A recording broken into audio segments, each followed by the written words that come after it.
A proposta desse vídeo é tentar sanar as dúvidas mais recorrentes entre os alunos que se deparam pela primeira vez com a necessidade de produzir um artigo científico.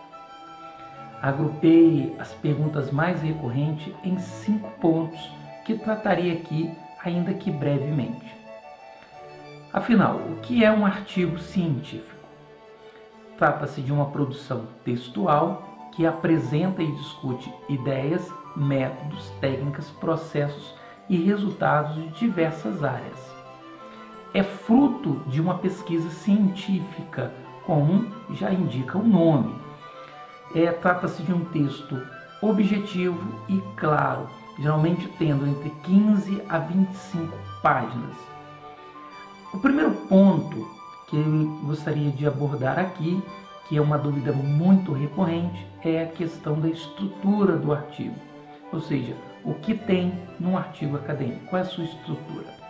O artigo é composto da seguinte forma: um título, abaixo do título o nome do aluno, o nome do autor desse artigo, ou o nome dos autores, se o artigo for feito em 2 ou 3 alunos. Abaixo do nome dos alunos, um resumo, que é a parte mais sucinta do trabalho, geralmente tendo entre 200 a 300 palavras. Abaixo do resumo, palavras-chave, que são palavras, como o nome já diz, palavras-chave, palavras centrais, separadas por ponto, sendo de 3 a 5 palavras. Abaixo das palavras-chave, vem a introdução do artigo. Depois da introdução, a revisão de literatura, depois um capítulo sobre métodos, depois a apresentação dos dados e discussões deles, as considerações finais, as referências. Muitas vezes os artigos são acompanhados de anexo e apêndice. Qual é a diferença de anexo e apêndice? Anexo é aquilo que não foi produzido pelo autor do artigo. E apêndice é aquilo que é produzido pelo autor do artigo. Por que vai no final? Geralmente por se tratar de algo maior, a qual a estrutura inviabiliza incluir dentro do corpo do texto, deixa-se para colocar no final do texto. Claro que lá no corpo do texto, indicando V anexo 1, V apêndice 1, apêndice 2, enfim. E aí, então, nós temos a estrutura do artigo científico.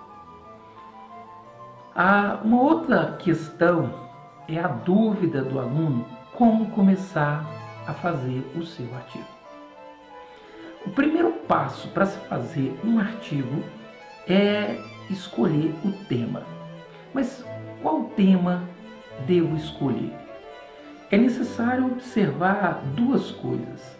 A primeira é a proximidade que eu tenho com o tema, o conhecimento prévio que eu tenho com o tema, evitando com isso escolher temas que eu desconheço, porque vou ter muito mais dificuldade para se trabalhar nesse artigo. E também a questão do acesso, a questão se eu vou ter acesso a esse tema, a material que trate desse tema. E um terceiro ponto é a questão de afinidade com o tema. Não indico você pensar em fazer um trabalho cujo tema você não goste. Isso vai dificultar muito. Uma vez escolhido o tema, faz-se então uma leitura. Começa-se a ler um monte de coisa sobre o seu tema. Isso para te esclarecer do que está sendo discutido atualmente sobre o tema, para você recordar aquilo que talvez você tenha esquecido sobre esse tema.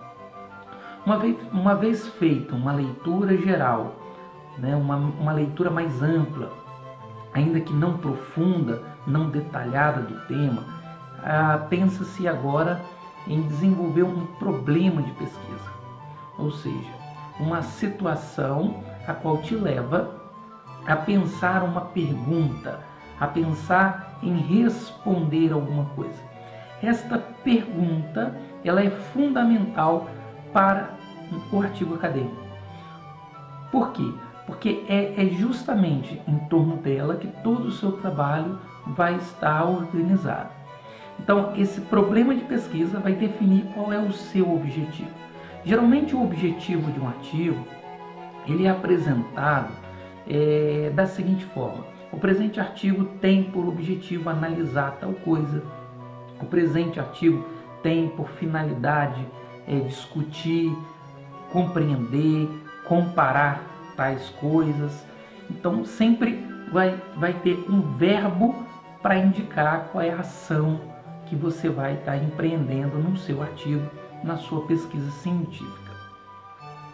Então é importante definir esse problema de pesquisa. O que eu quero pesquisar? O que eu quero responder no fim do meu artigo? Feito isso, eu preciso pensar agora em como vou responder. Ou seja, como vou fazer para alcançar a minha resposta, para alcançar a resposta do problema a qual eu desenvolvi, o qual eu propus a responder no meu trabalho, que nós chamamos de metodologia, ou seja, como vou fazer esse trabalho.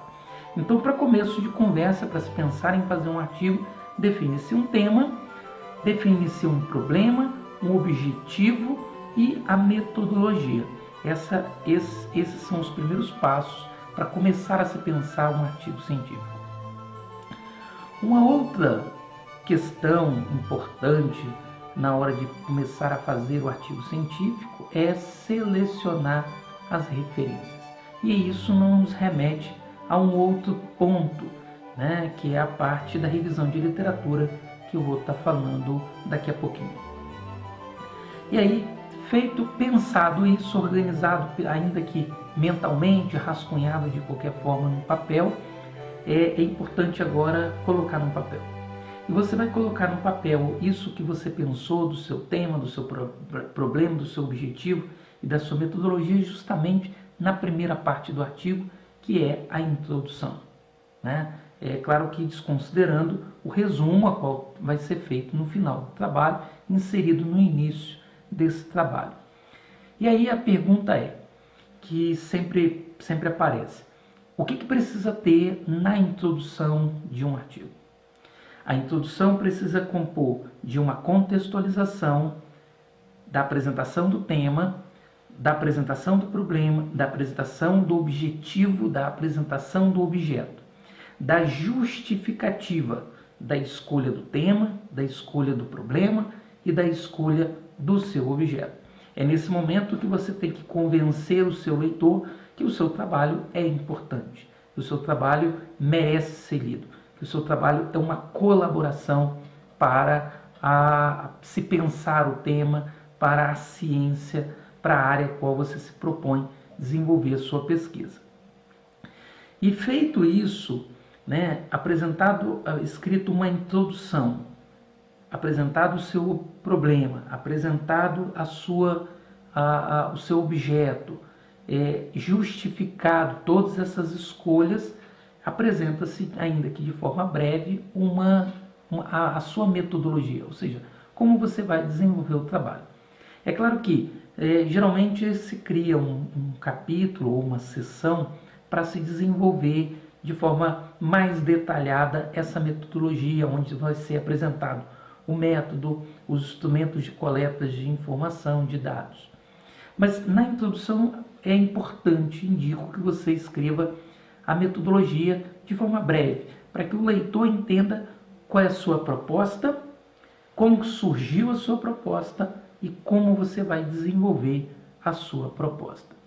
Feito isso, apresentada a metodologia, vem um último passo da introdução, que é apresentar como você vai desenvolver o seu trabalho, ou seja, como você estruturou o seu artigo.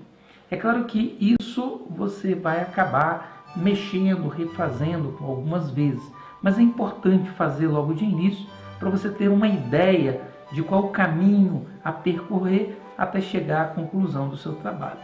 Isso você apresenta como se fosse um sumário de forma textual. É como se fosse assim, imaginemos que o artigo, eu pensei ele em 4 seções. Então eu vou escrever: o presente artigo está dividido em 4 sessões. A primeira sessão é a presente introdução. Na segunda sessão será desenvolvido isso, na terceira aquilo, e por fim na quarta serão apresentadas considerações finais. Então, de forma textual, eu tenho uma espécie de sumário. A diferença é que, além de ser textual, essa apresentação ela diz não só o título da sessão, mas o que vai ser trabalhado em cada uma da sessão, né? Então, trata-se de uma apresentação da estrutura do seu artigo. E aí nós passamos agora para um outro ponto, que é o ponto da revisão de literatura ou embasamento teórico. Para se fazer esta parte, o embasamento teórico ou revisão de literatura, é importante você ter em mãos, você ter acesso a obras clássicas e obras contemporâneas. O que são obras clássicas? São obras que são fundamentais, historicamente reconhecidas como as obras mais importantes para se pensar o seu tema. E as obras contemporâneas trata-se das obras mais atuais, né? Aquilo que está se pensando agora sobre o seu tema. Nessa revisão de literatura ou fundamentação teórica, é importante você apresentar e discutir os conceitos, todos os conceitos que você for trabalhar na sua pesquisa, elas precisam estar aqui exposta, clara, para o seu leitor entender do que você os conceitos que você vai estar mobilizando, né, ao longo do seu trabalho. Além dos conceitos, é aqui que você vai apresentar os argumentos, aquilo que vai te ajudar a desenvolver também os seus argumentos para responder à sua proposta de trabalho. Então, você vai usar autores que vão argumentar no sentido de te dar um embasamento para você continuar fazendo a sua pesquisa. Nesse momento da revisão de literatura, do referencial teórico, é importante entender que trata-se de um diálogo entre vários autores e você. Então, com base em questões apresentadas por autores, você tira as suas conclusões, as suas considerações em torno desse tema a qual você está discutindo. Então, a revisão de literatura não pode, em hipótese nenhuma, ser entendida como um recorte de várias ideias de autores. Na verdade, são ideias de autores onde estão dialogando e você também aferindo as suas considerações sobre essa discussão mobilizada por você entre esses autores. E por fim, o último ponto que eu vou estar falando aqui, trata-se de uma dúvida muito recorrente quando o aluno opta por fazer um estudo de caso, né? Quando ele precisa fazer um estudo empírico, ou seja, um estudo de campo no local. Aí a pergunta que os alunos geralmente fazem é: professor, faço primeiro o estudo de caso ou o estudo de campo e depois eu faço a revisão de literatura, ou eu faço a revisão de literatura e depois eu faço o meu estudo de caso ou o meu estudo de campo? A resposta é a seguinte: sempre faça primeiro a revisão de literatura. Por que precisamos fazer a revisão de literatura primeiro? Porque o meu objeto de estudo, a minha realidade a qual estou estudando, precisa ser olhada a partir de uma perspectiva teórica, a partir de conceitos teóricos. Então, primeiro eu construo a minha perspectiva teórica, eu construo os conceitos teóricos e a partir disso eu vou olhar para a minha realidade. Então, eu não posso ir para o campo sem uma perspectiva teórica, senão eu corro o risco de fazer uma análise do senso comum. E um outro motivo de que é fundamental fazer a revisão de literatura primeiro é que os instrumentos que vocês vão produzir para coletar os dados, como por exemplo uma entrevista ou um questionário ou um formulário, tem que ser baseado na revisão de literatura realizada. Por que isso? Porque quando você coletar essas informações a partir das entrevistas, a partir dos questionários, você tem em mão dados, e esses dados eles precisam ser discutidos. E de que forma eles serão discutidos? Eles serão discutidos a partir dos autores mobilizados na revisão de literatura. Então, se eu faço uma pergunta que não está ligada à revisão de literatura, a resposta provavelmente também não vai estar ligada, ou não vai ter relação com a revisão de literatura. Logo, eu não vou conseguir explicar e discutir de forma teórica a resposta ou o dado encontrado na minha pesquisa. Então, por isso, a revisão de literatura é fundamental ser feita antes. É ela que me prepara, é ela que me dá condições de olhar para a realidade sob uma perspectiva teórica, uma perspectiva científica.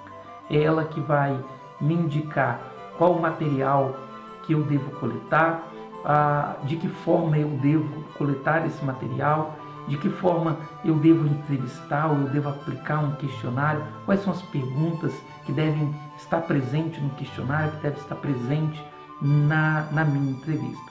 Enfim, a revisão de literatura é aquilo que vai me dar um embasamento para eu pensar o meu objeto de estudo, o meu problema. E nós finalizamos por aqui, esperamos que as questões abordadas aqui possam colaborar para que você dê início ao seu trabalho, ao seu artigo científico. Bons estudos!